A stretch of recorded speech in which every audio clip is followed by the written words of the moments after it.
This might be long overdue for some, but here it finally is, my review of the TUDOR Pelagos 39. First, I want to give you an in-depth look into everything you need to know about it and answering your most frequently asked questions.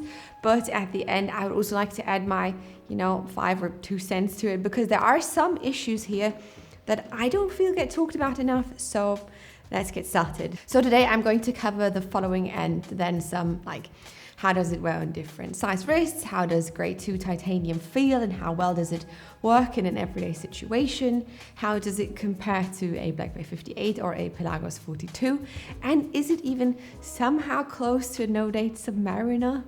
What about the new clasp, and does it have a quick adjustment option? How does the bracelet feel in general? And what about the freebies you get with it in the box? And of course, how easy or difficult is it to, get your hands on one of these watches? Right, I know that the itty bitty wrist committee and everybody else can't wait to know how this one wears. So let's get right to it. And well, what can I say? I guess I've got good news for you. The measurements are really great. The diameter is including the bezel, and it measures 40mm, not 39. Since the bezel protrudes the case a little bit, the lug-to-lug is 47mm, which is a millimeter shorter than the Black Bay 58 with its 48mm. And its height is 12mm exact. So that means this watch measures almost the same as the Black Bay 58. And I would say that proportion-wise, it wears pretty much like the Black Bay 58 too. So if the BB 58 fits you, the Pelagos 39 will definitely fit you too. And as a member of the IBWC, I'd also, would give this my stamp of approval if you do not fall below the 150mm wrist circumference. On the other hand, I would say that if you have wrists over 185mm, the Pelagos 39 might be a tad too small to carry the look, and I would opt for the Pelagos 42 in that case. And yeah, I'm sure you've already know about the specs, but let me give you, a super quick summary. It is water resistant up to 200 meters, so totally fine with swimming and diving. Built inside is TUDOR's in-house caliber MT5400, so it's COSC certified, has a 70-hour power reserve, and is accurate up to -2 to +4 seconds per day. So everything's good here. So let's talk about the next important thing, the material. This part of the watch is definitely one that gets the most questions. For example, what about grade 2 titanium and its weight, and how scratch-proof is it really? Does it feel good, or does it feel, cheaper due to its lightweight? And what about the bezel itself? The Pelagos 39 is made from grade 2 titanium, which basically differs from the grade 5 titanium used in the Pelagos 42 in mainly 2 things. First, it is more lightweight, including everything, or bracelet, links, etc. It only weighs 110 grams in total, the watch. The Pelagos 42, on the other hand, weighs 150 grams, making it even, a bit heavier than the Black Bay 58 with its 145 grams. But the question is, does one even notice that? And I have to say, yes, absolutely. The Black Bay 58 and the Pelagos 42 were pretty much the same in terms of weight, those 5 grams difference, which, gives them both a nice, well-made feeling. But the Pelagos 39 wears significantly lighter, and you can absolutely feel it. And I mean, you don't have to be bothered by it, but I can see how, some people still would be, though I have to say that I can't wait for a day to come, which all watches will be super lightweight, because I really don't like, the added weight on my wrist, to be honest. But yeah, even if you don't like the Pelagos looks-wise, I recommend at least, just trying it on for the weight experience, because it's just really cool to feel. I don't know. Okay, difference number 2 is its scratch resistance. Apparently grade 2 titanium is a bit softer, which makes it a bit more easy to scratch in comparison, but it's hard to tell, to be honest. Kai, my husband, has been wearing this watch for almost a week now, and there aren't really any visible scratches, not even the teeny tiny ones, at least not that I can tell. So this definitely is not, gold territory in terms of softness. And I would say it's rather insignificant. Oh, and let's quickly talk about the bezel, like I promised. It is made from ceramic and therefore basically scratch proof. Since this is a dive watch, it's only twistable into one direction. And twisting it feels very much the same like the Black Bay 58 or the Pelagos 42, but it definitely looks different, but we're going to talk about that in my next point. And that's the finishing and overall quality. How well is the TUDOR Pelagos 39 finish, and how does it perform quality-wise, especially with other watches like the Black Bay 58 or the Pelagos 42, or even, dare I say, a Rolex Submariner. Let's start with the bracelet and the case. Both are brushed entirely. The whole surface, as well as the edges on the sides of the case, have this satin-like finish. The brushing itself looks really beautiful and soft, which makes everything, the case and bracelet look extremely, even and well made. It just, it flows very nicely. Just by the look of it, the bracelet and the clasp, I have to say that it really does remind me of the Submariner. But I'm going to talk about that in a second. Because though it really hits the spot, looks-wise, it still feels a bit, I'm not sure how to say this. I guess just different. To me, it feels a bit more shaky and just rougher on the edges. Even though it looks nothing like it, but no. Let's continue with the finishing of the bezel and the dial. Compared to the Pelagos 42, TUDOR really did a 180 here, I have to say. There are mostly the following two things to note here. Number one, the sunburst. The black dial of the Pelagos 39 has a very subtle sunburst. You will only notice when the light hits it directly. What you will always notice though is the sunburst finish, I think, on the bezel that continues, the theme of the dial. So you've got these rays brushing out. Now I would say that this is the main difference between this one and the Pelagos 42, which is entirely matte and blue, but there's also a black one. Anyways, therefore it even looks more like a sub than the bigger Pelagos to me. Number two, which I noticed, is the dial itself, excluding the sunburst. The 42 has this slope on the outer rim of the dial, kind of like slope down at the rehaut, which left spaces specifically for the hour markers, which made everything really, three-dimensional and interesting to look at.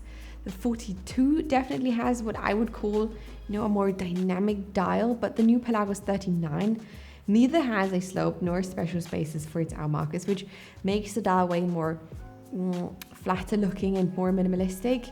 Adding to that is the fact that the hour markers are now borderless, just one flat surface. TUDOR's marketing for this watch even mentions this, and yeah, the looms really glow throughout. Only the hands are left out, as they do still have a border. Anyways, it's also adding to the more flat look of the dial. Oh, and what's also worth mentioning is that the looms are also on the bezel, which makes this look fantastic in the looms department. If it comes to me, I am on board with the loom train, and I wish more watches would do that too. But let's circle back to the details on the bracelet and the clasp. I know that a lot of you had lots of questions about the bracelet and the clasp. The clasp is an entirely new thing, and so no wonder people are also really intrigued about the attached bracelet and how it works with the quick adjustment. And there's also the added bonus of a rubber strap that is available, and it's always good to know, if it's a freebie or if you have to pay to add it. So let's start with the bracelet and the straps. The rubber strap is a freebie. You get with your box and paper, so you can change up the look whenever you like, which makes it even more fun and great for different seasons. If you're more into the rubber strap look during warmer weather, for example. But if you want to change it, you have to do it the old school way, since there's no quick change system. So you either have to bring it back to your TUDOR dealer or watchmaker, or you have to get yourself a watch toolkit and just do it yourself. But since this is not rocket science or an Omega Aquaterra, you shouldn't have too much trouble with it. Now let's talk about the clasp though. Like I said, it really reminds me of a Submariner in terms of look, especially because it's missing those little holes for the micro adjustment, which are still visible on the Pelagos 42. But does that mean that there is no form of adjustment on the clasp? No worries. You even get two options to do that. For one, there's this spring-powered glide lock adjustment, very similar to the Submariner. So you basically just, pull the bracelet out of the clasp, and then you can, slide it up and down within about 1 centimeter. I do have a bone to pick here though with this system, but I will get to that in a second. Secondly, there is a diver extension. For that, you have to press down on the bracelet, and the diver extension just, snaps open, adding another 1.5 centimeters to play with. Technically, this is for diving suit only, so this will come in handy whenever you, want to go diving with your suit, or you want to swap and share watches with a partner who has a different wrist circumference to your own, which should be no problem in most cases, since you have 2.5 centimeters altogether without having to use any tools. Right, like I said in the beginning, I wanted to add my 2 cents into the mix, which I think makes sense only after covering what we can objectively all agree on.